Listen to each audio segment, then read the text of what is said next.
আসসালামু আলাইকুম। আমি জান্নাতুন নাইমা ময়মনসিংহ থেকে বলছি। আশা করি যে যেখান থেকে আমার ভিডিওটি দেখছেন সবাই ভালো আছেন, সুস্থ আছেন। আমি কিছু চাল, ডাল একসাথে ভিজিয়ে নিচ্ছি। ভাতের চাল, আল্লা চাল এবং পোলাওয়ের চাল, তারপর কয়েক রকমের ডাল একসাথে সুন্দরভাবে ধুয়ে রোদে শুকাতে দিয়েছি। ভালোভাবে শুকালে তারপর নিয়ে যাব। এই তো এখানে শুকানো হয়ে গেছে। তারপর এনে চুলার মধ্যে একটু সুন্দরভাবে টেলে নিয়েছি। টেলে নেওয়ার পর ব্লেন্ডার জারে দিয়ে দিলাম, সাথে কিছু সাবুদানাও দিয়ে দিলাম। এখন আমি ব্লেন্ড করে নেব। সাবুদানা চাল ডাল একসাথে করে সুন্দরভাবে ব্লেন্ড করে নিতেছি। এই তো আমার ব্লেন্ড করা হয়ে গেছে। এরকম হয়েছে ব্লেন্ড করার পর। বাজারের কিনার চেয়ে হাতে বানানো সেরেলাক্স হয়ে গেল আয়নের জন্য। তারপর আমি কৌটার মধ্যে ভরে নিব। এই তো কৌটার মধ্যে ভরে নিচ্ছি। তারপর আম ধুয়ে নিচ্ছি কেটে খাওয়ার জন্য। এখানে আরাফ আর আমি দুজন মিলে আম খাবো, তাই 3টি আমি নিয়েছি। কিছু জামা কাপড় ছিল সেলাইয়ের বাকি, সেগুলোই আজ সেলাই করে নিতেছি। নিজের কিছু জামা কাপড় এগুলো আমি নিজেই সেলাই করি। আমার জামা কাপড় যেহেতু আমি সেলাই করতে পারি, তাই আর টেলার্সে দেওয়ার ঝামেলাটুকু আমার নেই। যেহেতু আমার ছোট বাবু আছে, তাই একটু একটু করেই সেলাই করি। তারপর আর একটু কাজ করলাম, যে ঘরের দরজা জানালা এগুলো মুছে নিচ্ছি।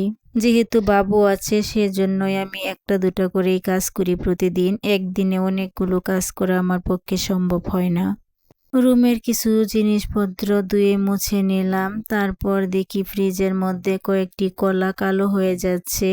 তো বাজার থেকে কিনে আনলাম টাকা খরচ করে, অথচ খাওয়া শেষ হলো না। তাই ভাবলাম কি করা যায়। কিছু বানিয়ে নেই। তারপর কলা, সুজি, ময়দা আর দুধ, চিনি এগুলো দিয়ে ব্লেন্ড করে নিতেছি। আমি চিনি দিতে ভুলে গিয়েছিলাম, তারপর চিনি দিয়ে আরেকটু ব্লেন্ড করে নিলাম।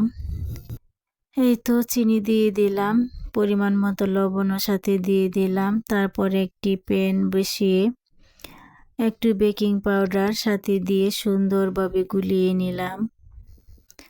হয়ে গেছে রেডি আমাদের ব্যাটার। এখন দেখা যাক কি করা যায়। ভালোভাবে একসাথে বেকিং পাউডার মিশিয়ে তারপর এখন প্যানে দিয়ে দিলাম।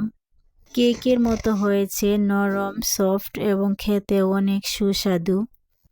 দেখতে যেমনই হয়েছে খেতে কিন্তু দারুণ ছিল। এরকমভাবে আমি 2টা-3টা একসাথে দিয়ে বানিয়ে নিলাম কেকের মতন প্যানকেক।